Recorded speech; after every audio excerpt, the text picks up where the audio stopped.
दोस्तों आज हम एक्सप्लेन करने वाले हैं हाल ही में वेब सीरीज यक्षिणी के सारे एपिसोड्स को, जो कि आपको जरूर पसंद आएगी, इसलिए वीडियो को अभी लाइक कर दीजिए। हम चलिए कहानी शुरू करते हैं। तो एपिसोड 1 की शुरुआत में हमें महाकाल नाम के बाबा को दिखाया जाता है, जो पानी के अंदर बैठकर अपनी तपस्या कर रहे होते हैं। वहीं दूसरी तरफ हमें एक भरतनाट्यम टीचर को दिखाते हैं, जो अपने स्टूडेंट को नृत्य सिखा रहा होता है। पर तभी उसे बड़ी अच्छी खुशबू आती है, जिस खुशबू का पीछा करते करते वो वहाँ से दूर आ जाता है, जहाँ उसे एक बहुत ही सुंदर लड़की दिखती है और वो बहुत ही अच्छा डांस कर रही थी। अब यहाँ वो टीचर उस लड़की को देखकर मदहोश हो जाता है, जिसके बाद वो बिना कुछ सोचे समझे उस लड़की के साथ इंटीमेट होने लगता है। और यही हमें पता चलता है कि ये लड़की असल में एक यक्षिणी है। फिर वो लड़की उस टीचर को अपना बहुत ही खतरनाक चेहरा दिखाती है और उसे जान से मार देती है। इधर महाकाल ये सब अपनी शक्ति से जान लेता है, जिससे उसकी तपस्या यहीं पर भंग हो जाती है। और बाहर आकर वो अपने शिष्य भैरवा को बताने लगता है कि उस यक्षिणी ने फिर से किसी लड़के को मार दिया और हमें जल्दी उसका कुछ करना पड़ेगा। फिर हम उसी यक्षिणी को देखते हैं, जिसका नाम माया होता है। यहाँ माया अपने हाथ में रखे पुतले को भद्रा कहकर बुलाती है और उससे बातें भी करती है। दरअसल इस पुतले के अंदर भद्रा नाम के आदमी की जान होती है और वो माया का काफी अच्छा दोस्त था। माया भद्रा को कहती है कि हमें अब अपने अगले शिकार के लिए दूसरे शहर में जाना होगा, जिसके बाद माया भद्रा को लेकर दूसरे शहर जाने के लिए बस में बैठ जाती है और अपना फ्लैशबैक याद करने लगती है,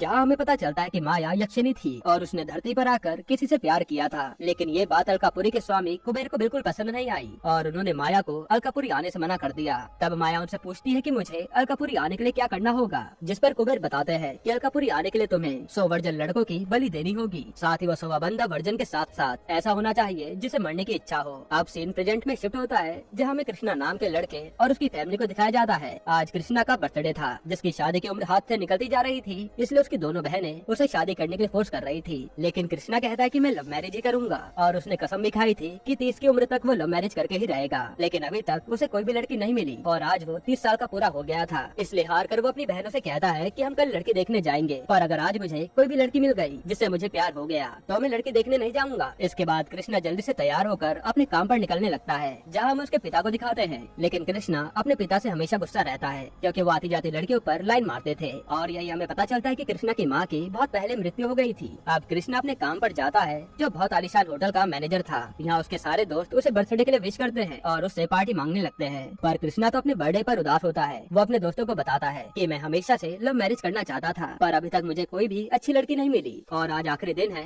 अगर मुझे कोई लड़की नहीं मिली तो मुझे कल अपने घर वालों के साथ लड़की देखने जाना पड़ेगा। वहीं दूसरी तरफ हमें माया को दिखाया जाता है, जो शहर में आकर किसी कंपनी को ज्वाइन कर लेती है, जहाँ सारे लोग उसे देख रहे होते हैं। यहाँ उसकी हेड माया को सबसे मिलवाती है और वो माया को एक लड़का भी दिखाती है कि वो किसी भी लड़की को नहीं देखता, बस अपने काम में बिजी रहता है। और इतना ही नहीं, मैंने तो सुना है कि ये लड़का अभी तक वर्जिन है। अब माया इस लड़के को देखकर बहुत खुश होती है, क्योंकि उसका 100वां लड़का उसकी आंखों के सामने बैठा था। जिसके बाद वो जल्दी से उसके पास जाकर उससे बातें करने लगती है और उसे कॉफी के लिए इनवाइट भी करती है, जिस पर वो माया को शर्माते हुए हाँ कर देता है। इधर कृष्णा 12 बजने से पहले किसी लड़की के मिल जाने का अपने होटल में इंतजार कर रहा होता है। तभी वह माया उस होटल में आती है, जिसे देखकर कृष्णा को वो पहली नजर में पसंद आ जाती है। फिर वो उससे बात करने के लिए भी जाता है, लेकिन माया उसे ऐसे छिछोरा समझकर अपने पास से भगा देती है और बताती है कि मेरा बॉयफ्रेंड मेरे से मिलने आने वाला है। अब थोड़ी देर बाद उसके ऑफिस वाला लड़का होटल में आता है और कृष्णा इन दोनों को देखकर जलने लगता है कि अब इन जैसों की भी गर्लफ्रेंड बन गई। तब उसके सारे दोस्त कृष्णा को समझाते हैं कि अब तुम्हें फैमिली की बात मानकर उस लड़की को देखने जाना चाहिए, क्या पता तुम्हारी फैमिली वाले किसी अच्छी लड़की को ही मिलवाए। तब अपने दोस्तों की बात मानकर वो अगले दिन फैमिली के साथ उस लड़की को देखने जाता है, जहाँ उसे वो लड़की पहली नजर में पसंद आ जाती है और वो सोच लेता है कि शादी करूंगा तो इसी से ही। फिर कृष्णा की फैमिली उससे घर गृहस्थी के क्वेश्चन पूछने लगती है, जिसके वो लड़की सारे जवाब अच्छे से देती है और दोनों साइड से शादी के लिए हाँ हो जाती है। वहीं दूसरी तरफ माया उस ऑफिस वाले लड़के को अपने घर पर बुलाकर उसके साथ इंटीमेट होने की कोशिश करती है और उसे नशे वाला दूध भी देती है। तब वो लड़का माया को बताता है कि मैं वर्जिन नहीं हूँ, मुझे सब पता है कि कैसे क्या करना है और अपनी कंपनी में तो मैं ऐसे बनकर इसलिए रहता हूँ ताकि कोई मुझे गलत ना समझ ले।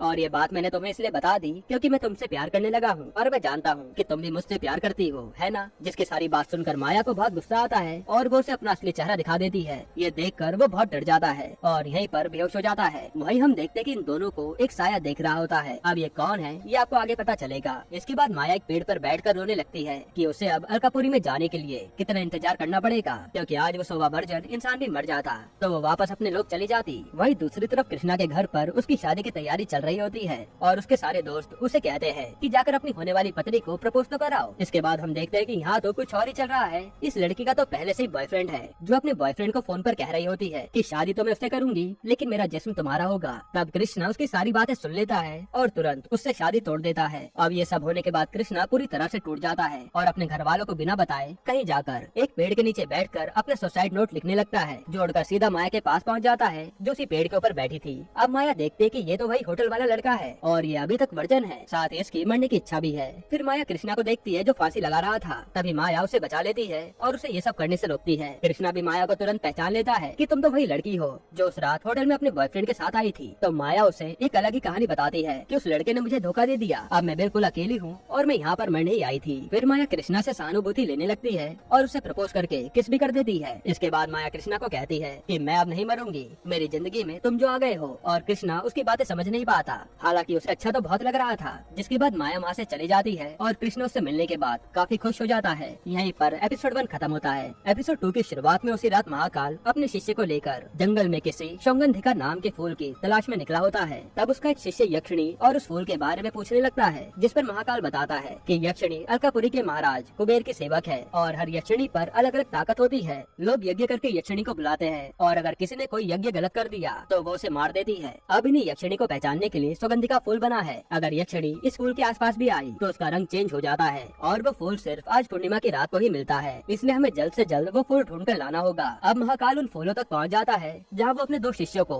पानी में भेजकर वो फूल लाने को कहता है। पर जैसे वो दोनों पानी के अंदर जाते हैं तो उन्हें कोई पानी के अंदर खींच लेता है और महाकाल समझ जाता है कि इस पानी में कोई कवच है। जिसके बाद वो नाग देवता को खुश कर उन फूलों के बारे में पता लगाता है और उस कवच को तोड़ देता है। फिर इस बार वो अपने सबसे प्यारे शिष्य भैरवा को उस पानी के अंदर भेजता है, जो बड़े ही आराम से फूल तोड़कर बाहर आ जाता है। अब उसके अगले दिन कृष्णा होटल में पहुंचकर बहुत खुश होने लगता है और अपने दोस्तों को कल रात हुए इंसिडेंट के बारे में भी बताता है कि वो लड़की मुझे मिल गई जो मेरे से बात करने के लिए मना कर रही थी। इधर हमें उस ऑफिस वाले लड़के को दिखाया जाता है जो माया का फेस देखने के बाद कोमा में चला गया था। वहीं दूसरी तरफ महाकाल उन फूल से कुछ बनाने लगता है। तभी उसका शिष्य महाकाल से पूछता है कि नाग देवता ने आपकी हेल्प क्यों करी, जिस पर महाकाल बताता है कि कुबेर रावण का चचेरा भाई था और रावण ने कुबेर से उसकी सोने की लंका छीन ली थी। जिसके बाद कुबेर ने नागलोक पर हमला किया और अपनी यक्षिणी की मदद से उस नागलोक की मणि लेकर अलकापुरी भाग गया, जहाँ सारी यक्षिणी उस मणि और कुबेर की रक्षा करती है। अब नाग देवता ने मेरी मदद इसलिए करी ताकि मैं यक्षिणी को वश में करके कुबेर को हरा सकूं और उनकी मणि वापस कर सकूं। जिसके बाद महाकाल उन फूलों से एक लिक्विड बनाता है और वहाँ रखी सारी पेंटिंग पर डाल देता है। फिर वो अपने शिष्यों को ये सारी पेंटिंग हर होटल में गिफ्ट करने के लिए कहता है ताकि यक्षिणी अगर किसी होटल में होगी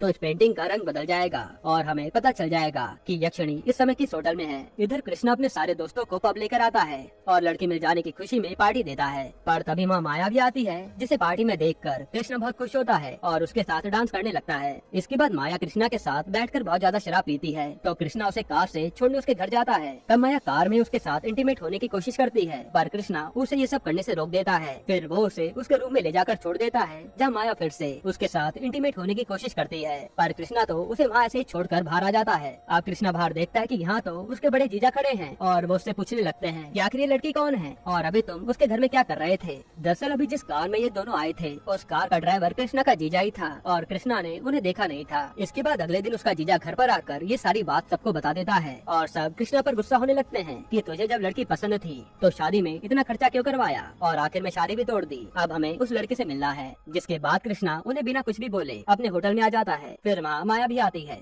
जिसके आते उस होटल में लगी पेंटिंग का रंग बदल जाता है। वहीं इन दोनों को वही साया भी देख रहा होता है जो शुरुआत में हमने देखा था। अब माया कृष्णा को रात में कहीं घूमने चलने को कहती है, जिसके लिए कृष्णा भी हाँ कह देता है। फिर रात होने के बाद माया और कृष्णा कहीं शहर से दूर कैंपिंग कर रहे होते हैं, जहाँ ये दोनों प्यार भरी बातें भी करते हैं। फिर माया कृष्णा को इंटीमेट होने के लिए कहती है, जिसके लिए कृष्णा तुरंत मना कर देता है। वो बताता है कि मैंने प्रण लिया है कि मैं ये सब शादी के बाद ही करूंगा। जिसकी बात पर माया उदास हो जाती है क्योंकि उसे अपने अलकापुरी की बहुत याद आ रही थी और वो कृष्णा को इंटीमेट होने के लिए फोर्स भी नहीं कर सकती। खैर अब उसके अगले दिन कृष्णा ये सारी बात अपने दोस्तों को बताता है कि माया मुझसे इंटीमेट होना चाहती है, पर मैंने तो कसम खाई है कि मैं शादी के बाद ही ये सब करूंगा। और यही हमें ये बात पता चलती है कि कृष्णा ने अपनी माँ से वादा किया था कि वो शादी से पहले किसी भी लड़की के साथ कुछ गलत नहीं करेगा और अपने पिता की तरह तो बिल्कुल भी नहीं बनेगा जो हर लड़की पर ट्राई करते रहते हैं। इसके बाद कृष्णा सोच लेता है कि वो माया को प्रपोज कर देगा और उसके साथ शादी करने के बाद अपनी लाइफ एंजॉय करेगा। वहीं दूसरी तरफ महाकाल को उस पेंटिंग के बारे में पता चल जाता है कि माया इस होटल के पास में है। जिसके बाद महाकाल अपनी कोई शक्ति की मदद से उस यक्षिणी को ढूंढने लगता है और इधर माया एक पेड़ पर बैठकर उस बदरा से बातें कर रही होती है। वो बताती है कि उसे कृष्णा के साथ इंटीमेट होने के लिए उसके साथ शादी करनी होगी, जिस पर बदरा उसे समझाता है कि तुम उससे शादी कर लो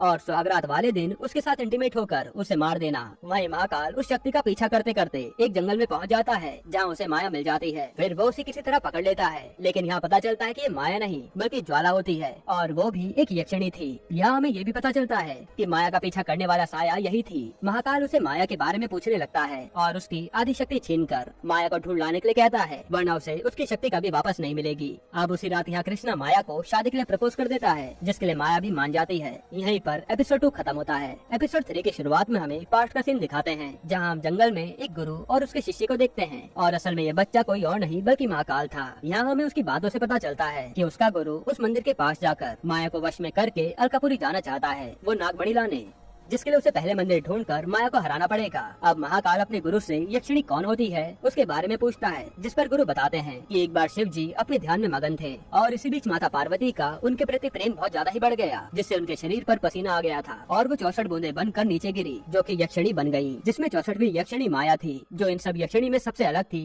क्योंकि वो सबसे ज्यादा सुंदर और सबसे ज्यादा शक्तिशाली थी। इसलिए अलकापुरी के महाराज कुबेर ने उसे वहाँ का पहरेदार बना दिया, ताकि कोई भी इंसान यज्ञ करके अलकापुरी में न पहुँच जाए। साथ ही गुरु कहते कि अलकापुरी पहुंचकर मैं उस कुबेर को भी मार दूंगा और अलकापुरी का राजा बन जाऊंगा। जिसके बाद महाकाल का गुरु उस मंदिर के पास पहुंचकर एक गोल चक्र बनाकर उसमें बैठ जाता है और महाकाल को इसके अंदर आने से मना करता है। फिर गुरु अपनी विधि करना शुरू करता है और माया को अपने वश में करने के लिए उसे बुलाता है, लेकिन जैसे माया वहाँ आती है वो उस गुरु को मार देती है। वहीं से महाकाल सोच लेता है कि वो अपने गुरु का बदला जरूर लेगा और उनका अधूरा काम पूरा करेगा। अब सीन प्रेजेंट में आता है, जहाँ कृष्णा माया को लेकर अपने घर आता है, जिसकी फैमिली को माया बिल्कुल भी पसंद नहीं आती। हालांकि वो फॉर्मेलिटी के लिए माया के घर वालों के बारे में पूछने लगते हैं, जिस पर माया उन्हें बताती है कि मेरे माता पिता बहुत साल पहले मर गए थे और मैं एक अनाथ हूँ, यहाँ तक कि मुझे तो ये भी नहीं पता कि मेरी जात क्या है। तब कृष्णा की फैमिली कृष्णा को दूर बुलाकर माया से शादी करने के लिए मना करती है और कहते कि हम कैसे इस लड़की को हाँ कर दें, जब इसे इसके परिवार वालों के बारे में ही नहीं पता। तब कृष्णा उन सबके अगेंस्ट होकर माया से शादी करने के लिए कहता है और इसीलिए न चाहकर भी उन्हें माया के रिश्ते के लिए हाँ करनी पड़ती है। तभी वह कृष्णा के घर पर ज्वाला आती है और कृष्णा की फैमिली को बताती है कि मैं माया की बुआ हूँ। उसे देखते कृष्णा के पिता ज्वाला को शादी करने के लिए तुरंत हाँ कर देते हैं, ताकि इससे ज्वाला और उनकी बात भी होती रहे। अब उसी रात माया ज्वाला को लेकर कहीं जाती है और ज्वाला माया को बताती है कि महाकाल तुम्हारा पीछा करते करते यहाँ तक पहुँच गया है और जल्दी तुम्हें पकड़ भी लेगा। इससे पहले तुम जल्दी से कृष्णा के साथ इंटीमेट होकर अलकापुरी चली जाओ। यहाँ इनकी बातों से हमें पता चलता है कि ज्वाला भी बहुत सालों से धरती पर रह रही है, क्योंकि इसने भी किसी लड़के से यहाँ पर प्यार कर लिया था और इसलिए महाराज कुबेर ने इसे भी वही सजा दी थी। साथ ही ज्वाला ने भी अभी तक बहुत सारे लड़कों को मारा है, लेकिन उसको अभी अलकापुरी आने में कुछ और लड़कों की बलि देनी होगी। फिर अगले दिन कृष्णा अपने होटल में सभी को अपनी शादी का कार्ड देने लगता है और डिसाइड करता है कि वो अपनी शादी में महाकाल को भी बुलाएगा, क्योंकि उसने उसके होटल में पेंटिंग गिफ्ट करी थी। अब इसके बाद कृष्णा की फैमिली माया और कृष्णा को एक औरत के पास लेकर जाती है, जहाँ वो माया को देखते ही अलग रिएक्ट करने लगती है और उसकी फैमिली को कहती है कि ये शादी नहीं होनी चाहिए, वरना तुम्हारे घर में कोई भी जिंदा नहीं बचेगा। जिसकी बात मानने को कृष्णा तो मना कर देता है और कहता है कि ये सब अंधविश्वास है। वही माला ज्वाला को कहने लगती है कि उस औरत को कोई कंट्रोल कर रहा है, आखिर वो कौन हो सकता है। इसके बाद कृष्णा अपनी शादी का इन्विटेशन देने महाकाल के घर जाता है, जहाँ महाकाल उसकी शादी में आने के लिए मान जाता है और वहाँ से अपने रूम में चले जाता है। तभी बाहर आकर कृष्णा को याद आता है कि अरे मैं तो महाकाल जी को अपने घर का पता बताना ही भूल गया, जिसको बताने के लिए वो फिर से महाकाल के पास आता है और उन्हें ढूंढता ढूंढता उसके कमरे में पहुंच जाता है। पर वहाँ तो वो कुछ ऐसा देख लेता है जिसे देखकर उसके होश उड़ जाते हैं। यहीं पर सीन कट होता है। इसके बाद वो अपने घर पर आता है, जहाँ कृष्णा माया को बताने लगता है कि आज मैं अपनी शादी का इन्विटेशन देने महाकाल बाबा के घर गया था, जहाँ मैंने देखा कि उन्होंने एक गोल चक्र बनाकर उसमें एक लाश को लेटा रखा था और वो कोई विधि कर रहे थे, जिसे देखकर तो मैं बहुत ज्यादा ही डर गया और वापस आ गया। तभी माया सोचने लगती है कि आखिर महाकाल कौन सी विधि कर रहा है और ये आखिर मेरे साथ क्या करने वाला है। इधर महाकाल अपने घर में देखता है कि सुगंधी का फूल का रंग बदल चुका है, जैसे कि यहाँ माया आई हो। दरअसल यहाँ माया नहीं आई थी, बल्कि उसका बाल आ गया था जो कृष्णा के शर्ट पर लगा था और वही उड़कर सुगंधी का फूल पर गिर गया था। वही दूसरी तरफ माया के ऑफिस वाले लड़के को होश आ जाता है और उसे पता चलता है कि माया की शादी होने वाली है और उस लड़के की जान को खतरा है। इसलिए जल्दी से वो कृष्णा के घर पहुंचकर उसे माया की सारी सच्चाई बताता है कि वो एक डायन है, इसलिए तुम उससे शादी मत करो। लेकिन कृष्णा तो उसकी बात मानने से मना कर देता है कि तुम उसे फिर से पाने के लिए मुझसे झूठ कह रहे हो। साथ ही तुम्हें पता भी है जब तुमने माया से ब्रेकअप कर लिया तो वो अपनी जान देने चली थी, जिसको मैंने प्यार करके नई जिंदगी दी है। इससे अच्छा तुम यहाँ से निकल जाओ। वही महाकाल को पता चल जाता है कि आज माया कृष्णा से शादी करने वाली है, जिसको पकड़ने वो कृष्णा के घर जाता है। तब ज्वाला महाकाल को आता देख माया के पास जाकर तब माया कृष्णा के पास जाकर उसे बताती है कि महाकाल यहाँ पहुँच गया है और मुझे उससे डर लग रहा है, इसलिए मैं चाहती हूँ कि हम यहाँ से भागकर मंदिर में चलकर शादी शादी कर लेते हैं, जिसकी बात मानकर कृष्णा यहाँ से भाग जाता है। इधर महाकाल ज्वाला को मारने लगता है कि मैंने तुम्हें माया को पकड़ने के लिए कहा था और तुम तो उसी की शादी में रुकी हुई हो और माया भी यहाँ से भाग गई है। तुम मुझे जल्दी बताओ कि माया यहाँ से कहाँ गई है। जिस पर ज्वाला महाकाल को बताती है कि वो तुम्हें आता देख जंगल में भाग गए हैं। जिसके बाद महाकाल अपने शिष्य को लेकर जंगल में जाकर माया को ढूंढने लगता है, लेकिन उसे माया नहीं मिलती। दरअसल ज्वाला ने उसे झूठ बोला था और अब महाकाल जंगल में आकर फंस चुका था। इधर माया कृष्णा को मंदिर में ले जाकर उससे शादी कर लेती है और यहीं पर एपिसोड 3 खत्म होता है। एपिसोड 4 की शुरुआत में हमें महाकाल को दिखाते हैं जो अपने गुरु के मर जाने के बाद बड़ा होकर मंदिर वापस आता है, जहाँ माया उसे अपनी शक्ति से रोकने लगती है। फिर इनके बीच काफी देर तक लड़ाई होती है और माया महाकाल पर भारी पड़ रही थी। तब महाकाल उसे अपने प्रेम की शक्ति से हराना शुरू करता है, क्योंकि उसके गुरु ने एक बार बताया था कि माया जैसी यक्षिणी प्रेम की ही भूखी होती है। जिसके बाद माया भी उस पर हमला करना बंद कर देती है। अब सीन प्रेजेंट में आता है, जहाँ हम देखते हैं कि माया और कृष्णा की शादी हो चुकी है और आज उनकी स्वागत होती है। यहाँ माया बहुत खुश हो रही थी कि आज उसका धरती पर आखिरी दिन होगा। जिसके बाद वो कृष्णा के पास बैठकर उसके साथ इंटीमेट होने लगती है और जैसे ही वो अपने असली रूप में आने वाली थी तभी कृष्णा की बहन आकर दरवाजा खटखटाती है। ये देखकर कृष्णा को बहुत गुस्सा आता है कि आज तो मुझे आराम से अपनी बीवी के साथ रहने दो। तो उसकी बहन बताते है कि पापा की हार्ट अटैक के कारण मृत्यु हो गई है। जिसके बाद कृष्णा और माया जल्दी से अपने पिता के पास जाते हैं, जहाँ सब लोग माया को ब्लेम कर रहे थे कि उस औरत ने बिल्कुल सही कहा था कि इस लड़की के घर में आते ही लोग मरने लगेंगे और देखो शादी के पहले ही दिन तुम्हारे पिता मर गए। जिस पर कृष्णा उनकी सारी बातों को फालतू बताता है। वही हम देखते हैं कि महाकाल अभी जंगल में फंसा होता है और माया को ढूंढ रहा होता है, पर तभी वहाँ चमकते हुए फूल उड़ने लगते हैं, जिसे महाकाल अपने हाथ में पकड़ लेता है और वह तुरंत ब्रह्मांड में पहुँच जाता है। दरअसल ये सारा किया धरा ज्वाला का था। उसी ने महाकाल को ब्रह्मांड में भेजा था अपनी शक्ति के जरिए। अब उसके अगले दिन कृष्णा के घर पर सभी लोग पहुँच जाते हैं और मौका पाकर कृष्णा और माया इंटीमेट होने के लिए रूम में जाते हैं। फिर वो एक दूसरे को किस करने लगते हैं, पर तभी वहाँ उसकी दादी आ जाती है और उन दोनों को डांटने लगती है कि तुम कैसे लोग हो, तुम्हारे पिता की मौत हो गई है और तुम्हें ये सब करना है। इधर महाकाल का शिष्य भैरवा उसे ब्रह्मांड से नीचे लाने की विधि शुरू करता है। वहीं उसी रात कृष्णा और माया सबके सो जाने के बाद फिर से इंटीमेट होने की कोशिश करते हैं, पर तभी वहाँ फिर से उसकी पूरी फैमिली आ जाती है और उन्हें फिर से डांटने लगती है। फिर उसकी दादी डिसाइड करती है कि वो माया को बिल्कुल भी अकेला नहीं छोड़ेंगी और घर के सारे काम करवाएंगी। जिसके अगले दिन से उसकी दादी माया को सारे काम देना शुरू कर देती है और माया वो काम आराम से कर रही थी। साथ ही माया को उसकी फैमिली के साथ काफी अच्छा लग रहा था, क्योंकि वो आज तक ऐसी फैमिली में नहीं रही थी। तभी कृष्णा के घर पर वही ऑफिस वाला लड़का आता है जिसे माया बाहर ही पकड़ लेती है। यहाँ हमें पता चलता है कि इस लड़के की नौकरी चली गई है और अब ये LIC पॉलिसी में काम करता है। दरअसल वो यहाँ कृष्णा के पिता के मर जाने के बाद उनके पैसे देने आया था जिन्होंने पॉलिसी करवा रखी थी। तब माया उसे डराने लगती है कि तुमने उस रात की बात अगर किसी को भी बता दी तो मैं तुम्हें जान से मार दूंगी। तब वो आदमी सारी फॉर्मेलिटी करने के बाद वहाँ बिना किसी को कुछ भी बताए चले जाता है। फिर कृष्णा माया को बुलाकर कहता है कि हमारा इस घर में कुछ भी नहीं हो पाएगा, इसलिए मैं अपने होटल में आज एक कमरा बुक करूंगा और फिर हम वहाँ पर सब कुछ कर लेंगे। तभी वहाँ वही आदमी आता है जो माया को बताने लगता है कि कृष्णा के पिता की मौत हार्ट अटैक से नहीं हुई थी, दरअसल उनकी बैक की हड्डी टूट रखी थी और ये तो आपने करा होगा, है ना। जिस पर माया कहती है कि मैंने उन्हें नहीं मारा। तभी माया के दिमाग में ज्वाला आती है कि जरूर ये काम उसी ने किया होगा और हमें पता चलता है कि असलियत में ये उसी ने किया था और उस दिन वो औरत को कंट्रोल करने वाली और कोई नहीं ज्वाला ही होती है। फिर माया सोचने लगती है कि ज्वाला ये सब क्यों कर रही है, जिसकी बात को जानने के लिए वो रात को ज्वाला से मिलने उसके पास आती है। यह ज्वाला को समझ आ जाता है कि माया को उसकी सारी असलियत पता चल चुकी है। जिस पर वो माया को बताने लगती है कि मैं नहीं चाहती कि तुम अलकापुरी वापस जाओ, क्योंकि तुम्हारी खूबसूरती के कारण सब लोग तुम्हें ही देखते रहते हैं और मुझे तुमसे जलन है, इसलिए मैंने ये सब किया। जिसके बाद उन दोनों के बीच भयानक लड़ाई होती है और वो दोनों ही अपने असली रूप में आ जाती हैं, जिन्हें वहाँ पेड़ के पीछे छुपा कृष्णा देख लेता है। दरअसल ज्वाला ने पहले कृष्णा को माया की सारी असलियत बता दी थी और उसे यह बुलाया था। अब माया ज्वाला को हरा देती है पर उसे जान से नहीं मारती। यहीं पर एपिसोड 4 खत्म होता है। एपिसोड 5 की शुरुआत में हमें पास्ट का सीन दिखाते हैं, जहाँ माया और महाकाल दोनों एक साथ बैठे होते हैं। माया उससे कहती है कि मुझे तुमसे प्यार हो गया है और मैं तुम्हारे लिए कुछ भी कर सकती हूँ। जिस पर महाकाल उससे अलकापुरी जाने का रास्ता पूछता है। तब माया उसे इसके बारे में बताने के लिए मना कर देती है और कहती है कि तुम चाहो तो मुझे मार दो पर मुझसे इसके बारे में मत पूछना। इसके बाद महाकाल माया को लेकर अपने साथ आता है, जहाँ वो नाग देवता को पूछता था। फिर वो माया को एक रिंग देता है और बताता है कि इससे तुम्हारे पास कोई भी नाग नहीं आएगा। जिसके बाद वो माया को डांस करने के लिए कहता है और माया भी उसकी बात मानकर डांस करना शुरू करती है। पर तभी माया के चारों तरफ सांप आ जाते हैं, जिसे देख माया डर जाती है। तब महाकाल बताता है कि अगर तुमने डांस करना रोका तो तुम्हें ये सारे सांप काट लेंगे। जिसके बाद माया लगातार डांस करती है और आखिर में थक कर गिर जाती है। यहाँ माया को समझ आ जाता है कि महाकाल ने उसे कभी भी प्यार नहीं किया, वो तो बस उसके जरिए अलकापुरी जाना चाहता है। अब सीन प्रेजेंट में आता है,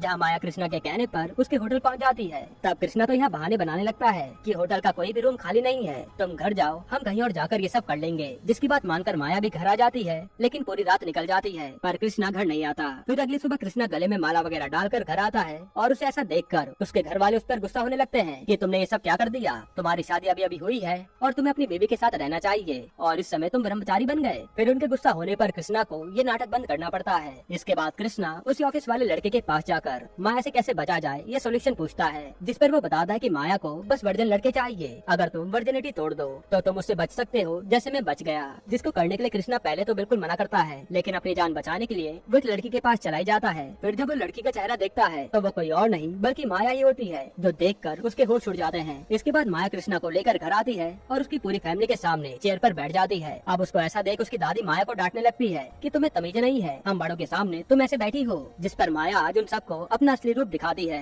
जो देखकर सब लोग डर जाते हैं और किनारे चले जाते हैं। तब माया कृष्णा को कल तक का टाइम देती है कि अगर तुम मेरे साथ इंटीमेट नहीं हुए तो मैं तुम्हारी पूरी फैमिली को मार दूंगी। वहीं दूसरी तरफ हमें महाकाल को दिखाया जाता है, जिसे ज्वाला ने धरती पर बुला लिया था। साथ ही वो महाकाल को कहते हैं कि मैं माया को मारने में तुम्हारी मदद करूंगी। अब इधर माया भद्रा से कहने लगती है कि मुझे लगता है कि मैं कृष्णा से प्यार करने लगी हूँ और मेरा उसे मारने का बिल्कुल भी मन नहीं है। मैं कृष्णा सोच लेता है कि वो अपनी फैमिली को बचाने के लिए अपने जान दांव पर लगाकर उसके साथ इंटीमेट होगा। जिसके बाद कृष्णा माया के पास आकर उसके साथ इंटीमेट होने वाला होता है, पर तभी वहाँ महाकाल आ जाता है और माया को पकड़कर अपने साथ ले जाता है। जिस बीच उस भद्रा की मूर्ति भी टूट जाती है। यहीं पर एपिसोड 5 खत्म होता है। एपिसोड 6 की शुरुआत में हमें पास्ट का सीन दिखाते हैं, जहाँ महाकाल से प्यार में धोखा खाने के बाद माया अपने उस मंदिर में वापस आने लगती है, पर महाराज कुबेर उसे अंदर आने से रोक देते हैं और वही श्राप देते हैं। तभी से माया उन 100 लोगों को मार रही है। अब सीन प्रेजेंट में आता है, जहाँ कृष्णा काफी ज्यादा उदास बैठा था और वो होटल से शराब पीकर घर वापस आता है, जहाँ वो भद्रा की टूटी मूर्ति को जोड़ने लगता है। तभी वो मूर्ति अपने आप जुड़ जाती है, जिसमें से भद्रा बाहर आता है। वो कृष्णा को माया की पूरी कहानी बताता है और कहता है कि माया तो तुम्हें मारकर अपने अलकापुरी वापस जाना चाहती थी, लेकिन अब उसे तुमसे प्यार हो गया है। तब उसकी सारी बात सुनकर कृष्णा जल्दी से भद्रा को